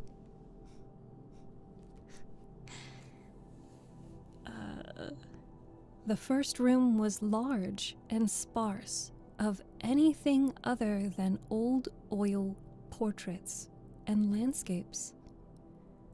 As she made her way into the center, green fire erupted around her.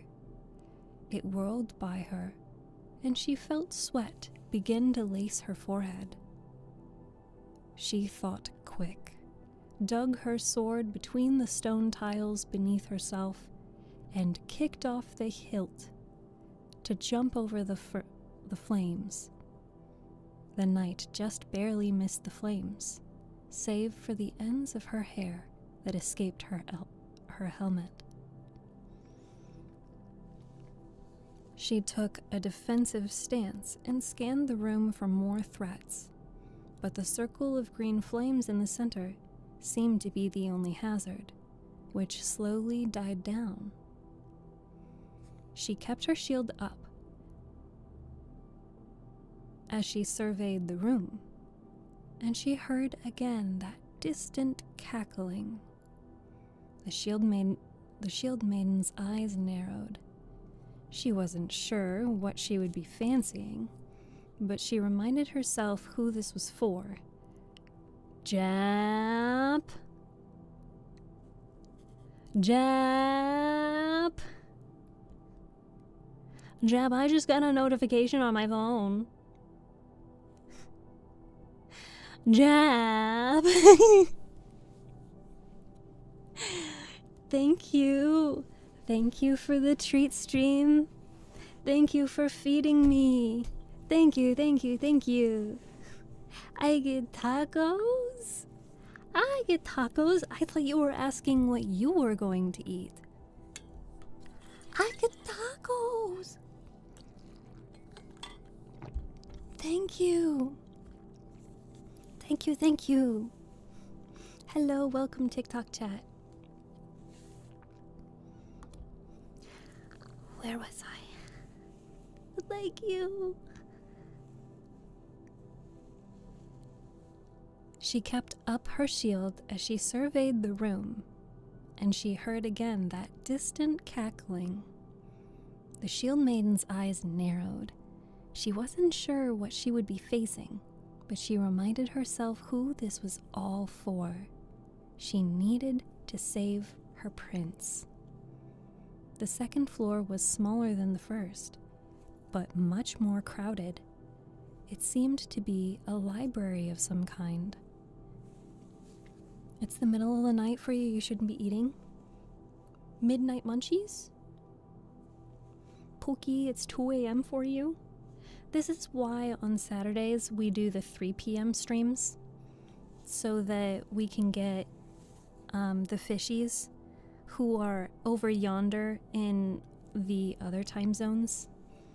Because I want you guys to have some more stream time, if possible.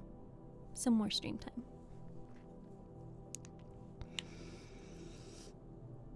It seemed to be a library of some kind. Massive shelves that reached the 10-foot high ceiling were covered in heavy-set books. Animated tomes with glowing glyphs and shining pages fluttered around in the air like birds. She took a single step forward, and every floating book froze in the air, turned sharply towards her, and began blasting magic at her. She held up her shield and ran between the massive piles of books for cover. As she turned the corner of one pile, she was blindsided by a bright purple haze that covered her head. She blinked and found herself in a sweeping field with grass that licked her ankles and wind that whipped up her hair. She wasn't wearing her armor anymore. In fact, she was wearing a comfortable sundress. She felt slightly out of place with her muscular frame and battle scars on display, but it felt nice regardless. She heard a voice call out from behind her. "Good afternoon, milady." It was the prince. She turned and saw him. He was dressed in fine but casual clothing, resting in the shade of a large oak tree. The shield maiden felt her face warm up as she stepped towards him. She began to bow, but he stopped her. "Tisk tisk," he spoke effortlessly. "No need to be so formal." The shield maiden was taken aback. She was always formal to the prince. Why should it be different now? The prince chuckled and said, "This isn't reality, of course. We're in a dream, sweetheart." The shield maiden didn't know how to respond. She looked around the empty field in amazement. "How do I leave?" The prince smiled and shook his head. "Why would you want to leave? I have everything you could want here. We can be with each other without the concern of forbidden love. And there won't be any witches to curse us or kingdoms to stand between us. Just you and me." The shield maiden bit her lip and looked at the field again. It was perfectly green, and there were clear skies stretching forever outward. She spoke slowly. But The real prince is still out there. He's still cursed. The prince chuckled and said, "It doesn't need to matter. If you just forgot about him, you could live the life you always dreamed of." The dreamy prince placed a gentle hand on her shoulder, and in a mellow glow, her scars faded and her calluses healed. The prince smiled and said, "You don't need to be strong here. No more suffering. Only peace." The shield maiden didn't speak for some time. Her knuckles turned white as she clenched them, and she feared that she would begin to cry. She spoke a single strong word. "No." The prince was shocked. "What do you mean, no? This is everything you could ever want." The shield maiden brought up her clenched fist and dove it into the false prince's gut. She shouted, "It's not about what I want. It's not about my peace. It is my will and duty to protect my prince, and I will not let any bribe or threat get in my way." The false prince clutched his stomach and looked up at her with a snarl. When he opened his mouth to speak, she drove her foot into it. As it collided, she was surrounded by a bright flash as if the sun had exploded, and she found herself right back in the fray of flying books and magic missiles. She rolled to her feet and shouted boldly, "I will save my prince, and I will not let you stop me." And then she charged forward, slashing animated books out of the air and deflecting spells. She found the staircase landing and stumbled up the stairs with only moderate injuries to one arm. She stepped into the doorframe of the final floor of the tower. She held onto the wall with her good arm and scanned the room. It had very little furniture, but there were bottles and parchment strewn all over the floor. A humped figure stood in front of a large cauldron. As the shield maiden stepped forth, the witch cackled and turned towards the knight. The witch spoke in a scathing voice. "Hee. So, here you are." Quit laughing. I'm trying my best here. Hush up, you're supposed to be sleeping. As I was saying, the witch said, "So, here you are. I've been waiting for you, miss." Seriously, stop giggling. I'm just trying to tell the story. You know what? No, fine.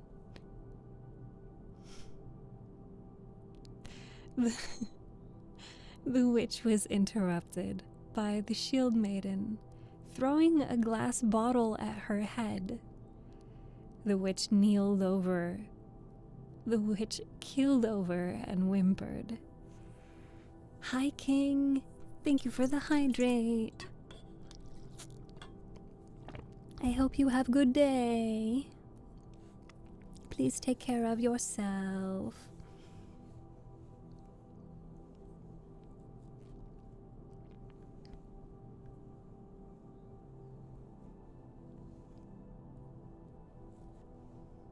Hi, True Gamer. Not giggling. Hi, Ham. I don't think I said hi. I'm sorry. Hi, Ham.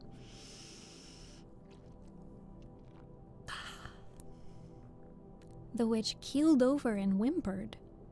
The shield maiden slowly walked over and held a thick, armored forearm over the witch's throat. She spoke angrily.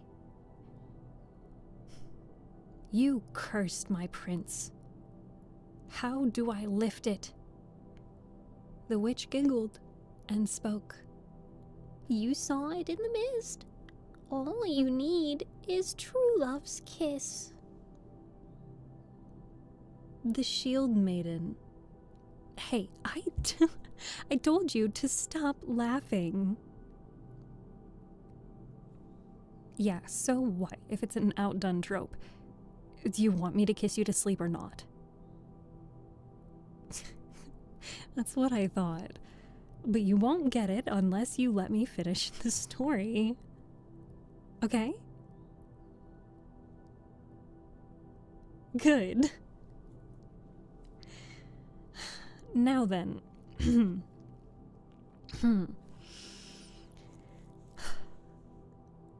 The shield maiden's eyes widened, and she felt her face get hot. She spat angrily. "What kind of game are you playing at, witch?" The witch cackled and said, "Only some fun. But you'd better hurry. Come morrow's sun, your prince's mind will turn to a slurry." The shield maiden threw the witch to the floor and dashed to the window. It was too great a drop to take, so she looked around the witch's room again and spied a thick broom. She took a large gulp and steadily stood atop the broom. She was briefly lifted off the ground. She let her nerves settle down before she lifted off again. Once she felt ready, she blasted through the large window, spreading glittering pieces of crystalline glass flying out into the night air. The journey to the tower had taken a full day by carriage. She had hoped that the broom would prove to be fast enough to beat that time. As she flew through the skies, parting clouds and scaring birds, she realized she needed to go faster, so she began stripping her armor to lighten her load. Morning light was breaching the horizon by the time she arrived to her kingdom. Without time to land properly, she flew straight into the grand stained glass window of the priest's bedchambers. Her exhaustion began to hit as she tumbled off the broom onto the cold stone. Only her thin chainmail remained for protection, and she felt terribly sore from the journey. The prince only stirred lightly in response. He moaned her name groggily. Just as the shield maiden struggled to her feet, the large bedroom doors slammed open, and a throng of royal guards piled in. The shield maiden gave them a dangerous look and spoke plainly. "Piss off." And then, ever so gently, she leaned over the sleeping prince. She gave him a love-filled kiss. And as sunlight began to fill the room, the prince let out a peaceful sigh and fell asleep. Content and exhausted, the shield maiden took a deep breath and laid next to her forbidden lover. Her chainmail chafed and her arm was bloodied, but she was curled up in bed with the prince. She was happier than she'd ever been in her life. And they lived happily ever after. Good night.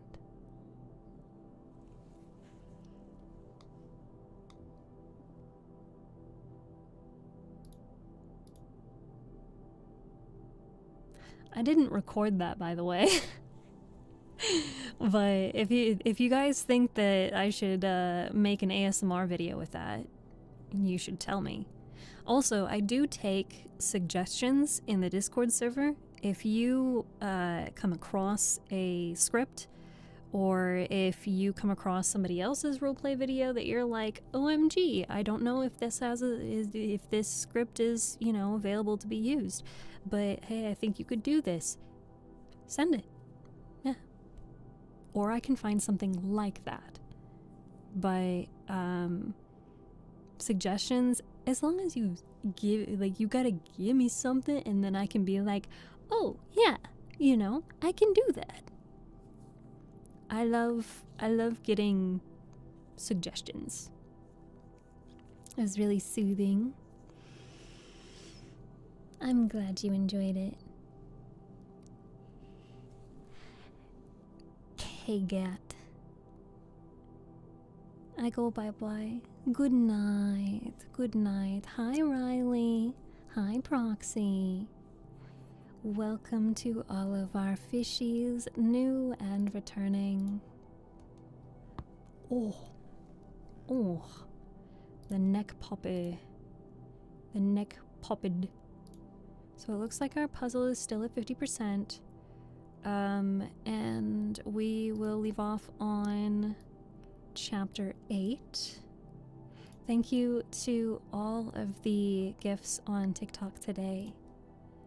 And let me see if we have someone that we can show some support and give them a raid.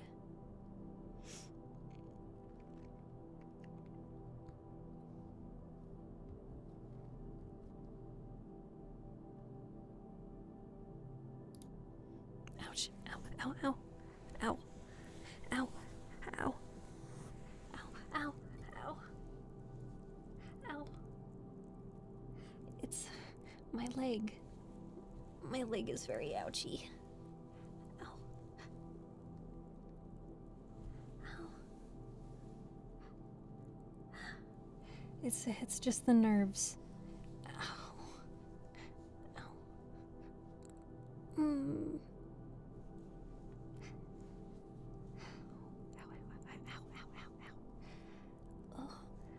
I don't know what the heck.